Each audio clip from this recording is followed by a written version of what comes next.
Good morning. Sa mapagpalang araw po na muli sa mga viewers natin, no? So malinaw sa atin, no, na marami ang talagang nagsuporta ba or something like na, 'di ba? Ngayon kasi babalbas, panibago ito, ibang reaction naman ito, no? So hindi ko naman intention, no, sa last upload ko, kaya pero pinaribate ko na yun, wala nang problema sa akin. Kahit may magalit, may makaramdam ng sama ng loob, malamang may makaramdam ng sama ng loob yung mga diehard loyal talaga, no, na ayaw nila na balikan pa. So wala namang problema yun, mga balbas. Sa akin lang, wala natin magawa kung talagang ayaw naman, no, mga balbas, syempre, di ba, kumbaga titingnan natin, no, mga rason, pero okay na yun, wala nang problema yun, hindi naman as a content creator, no, wala nang ano yun, no? So ulitin ko, hindi na natin muling ibalik muna dahil may problema, no, may something like baka mamaya ko naman magalit, syempre, di ba, nasa social media tayo, syempre, no, di ba, bilang content creator, kung sana, no, na-contact man lang or ano, na hindi ko, pero okay na at hindi ko na public, na i-private ko na yun, no? So wala namang kung ano naman, no,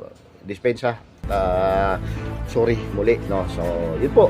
Pero ngayon, mga balbas, panibagong reaction video tayo. Reaksyonan natin yung mga nangyari kahapon or yung signing of contract ni Rachel, no. So dito tayo sa pagbibigay ng reaction, no, muli doon sa mga kalingap reactor, no, mga kalingap, sino-sino pa ba. Marami kasi naglalagay doon na, kumbaga, di ba, mga balbas, meron silang nilagay na parang tandang pananong doon sa dulo na muling tutulungan, na para bang ano, no, magiging ano ba to, utang na loob, or di ba? Kasi nakalagay doon question mark, ha, na si Rachel Morales daw muling tutulungan ng kalingap, no? Ano ba to? Kumbaga, di ba, kasi parang ano, hindi, kung ako, hindi ko ilalagay ng ganun, no? Kasi nga parang bang lumabas dito na tutulungan, naghihirap na si Rachel, no? So hindi po ito, ay sabi nga ni Daddy Donut, is purely business, no? So ibig sabihin, mga balas, walang ano to, ha, walang kinalaman dito sa pagiging isang kalingap ni Rachel, no? So doon kasi, ganito kasi yan, mga balbas, napakasimple lang, sino ba ang kukuha sa'yo dahil ako ay may-ari, no? Kung ikaw ay mahinang, di ba, isda o nilalang lang, di ba? Halimbawa, ito si Rachel, kaya nga bakit kinuha? Syempre malamang pagka yan ang nag-endorso, no, bilang isang brand affiliate or ambassadress, bilang isang ambassadress, ay malamang marami ang kukuha o marami ang mag-benefits niyan, no, or marami siyang mabenta niyan dahil nga po, no, malakas si Rachel, no? Sikat na si Rachel, mayroon siyang million views or million subscribers sa TikTok, followers dito sa Facebook, at dito nakitaan din kasi si Rachel na sa mga nakaraan, di ba, kung atin napapansin, ay marami siyang nabebenta at magaling excuse me, no, magaling magbenta itong si Rachel, mga balbas natin, no? So nandoon, nakuhanan siya, nakitaan siya ni Kalinga Prab na bilang CEO, no, ng Velvet Box, at doon sa mismo may-ari, and siya ang nakita, no, kasi may potential talaga si Rachel, mga balbas, Pero pagdating dito, no, nagtatanong kasi sila na muli, ito dapat hindi nila nilagay nung sinasabi ng mga ibang reactor, no, hindi yan bambagitin ko kalingap or ano, no. May nakalagay kasi, mga balbas, na yung tandang pananong muling tutulungan, no. Ibig sabihin sa akin ay hindi na dapat nilalagay, no. So galing nyo kayong reactor dyan, pero dapat hindi na nilagay dyan kasi sa totoo lang, no, real talk tayo dito, si Rachel, kaya nga kinuha yan, hindi lang dating kalingap, or, kasi ang kumuha niyan is yung may-ari, di ba? Tama ba ako? May-ari. May, siyempre, nandun si Kalingap Rob kasi beneficiary dati si Rachel, di ba? Pero pagdating nga dito, mga balbasa, dapat hindi nilagay na yung pananong na muli. Kasi hindi naman talagang mayroong followers na talaga at may subscriber na talaga ito si Rachel, di ba? Kasi nga, nandun siya the way at kasi mabait si Rachel kasi, di ba? Medyo na dahil busy sa pag-aaral at busy rin sa iba pang pagcha-charity, no. So doon ay ito naman, no, signing of contract nakita natin sa video, no, nandoon at interview naman ni Kalingap Rob or dito kay Daddy Donut ni Rachel ay masaya at best nga daw ang offer na binigay ng may-ari or ng dito sa Belbex box na ito na siya yung maging ambassador mga balbas natin, no, di ba, mga balbas natin. So yun po, no, hindi na dapat ninyo tinatanong na tutulungan muli, di ba? Para sa akin, wala, opinion ko lang yung mga balbas natin. Pero pagdating nga dyan, hindi na natin pwede sabihin natin na kasi nga may followers na, malaki na yung followers na. Siguro ito sabi ko lang, opinion to, good opinion, good reaction to para kay Rachel, no. So ito ay makakatulong sa kanya, syempre, di ba? Both side, no, kabilaan, benefits, syempre, di ba? Kuha yung may-ari ng magaling at talagang sikat, no. Si Rachel talaga hindi basta-basta yan, talagang nandyan na at nakaugat na yan Mayroong mga sariling followers, sponsors or lahat na kung siya man ang mag-live selling na sigurado patok at talagang ubos lahat ng ibebenta niya, mga balbas natin. So ang sa akin lang, nag-react lang ako doon sa sinasabi, no, ng iba na muling tutulungan. Hindi naman siguro, no, muling tutulungan ito kay business ito, no, pero huwag mo niyo nasasabihin na muling tutulungan ito si Rachel dahil pag sasabihin natin mo parang iba ko sa parang may utang na loob or di ba something like na parang, di ba, naman sanang ganun, no, na tulungan muli or di ba, kasi nga nandun na. Pero si Rachel kasi syempre, di ba, pagdating dito sa business lang naman to, purely business nga di ba, sabi nga ni Daddy Donut. Pero wag naman sanang haluan pa ng issue na about na, di ba, babalik dahil baka, di ba, kasi yung mga iba na marami kasing breadwinner daw ito si Rachel. Pero di ba, kung tutusin naman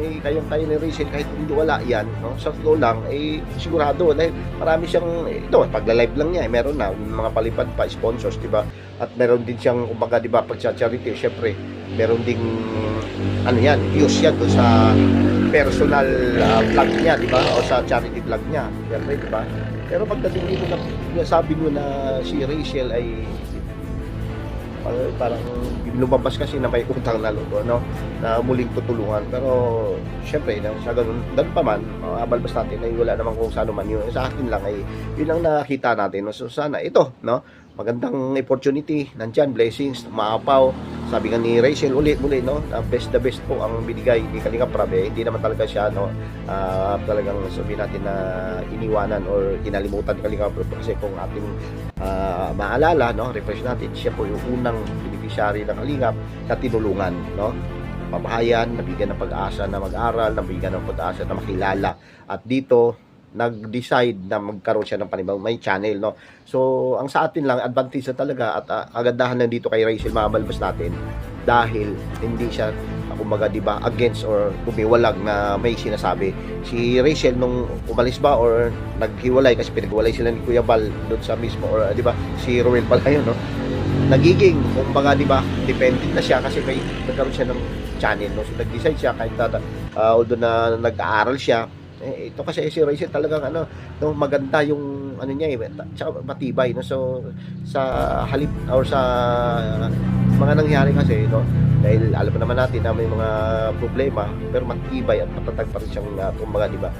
So dito mga balbas natin, bilang ako nagbibigay ako ng opinion dito dahil pagdating kasi sa ganon, syempre tinulungan siya ng Kalingap, di ba, parang bang muli ay parang sinasabi ng muli ba itutulungan, bakit naghihirap naman, hindi naman, di ba. Andito ang kumuha nito yung may-ari, paliwanag natin ito, ang kumuha nito yun yung sinasabi natin yung owner ng Velvet Box. CEO lang talaga si Kalinga Prab.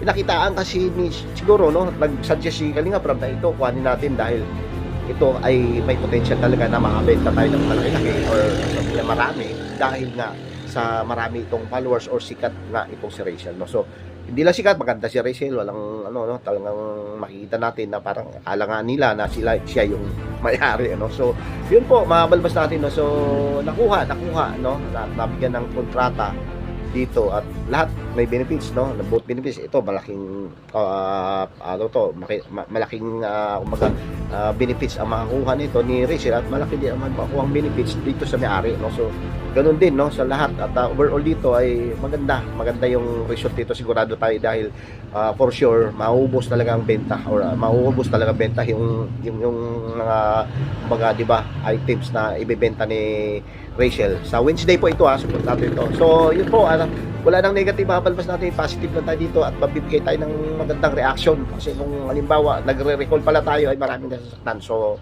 pasensya at ito nga, no, kabila ng lahat ay bilang, no, sa mga nagre-reaction dito ay may napuna lang tayo, no. So hindi naman dapat na sasabihin yun na tutulungan muli, no, dahil si Rachel ay matatag na sa pagdating sa industriya o dito sa pagiging isang content creator, no. So malaki, no. So 200 or ilan na ba yung subscriber niya, no.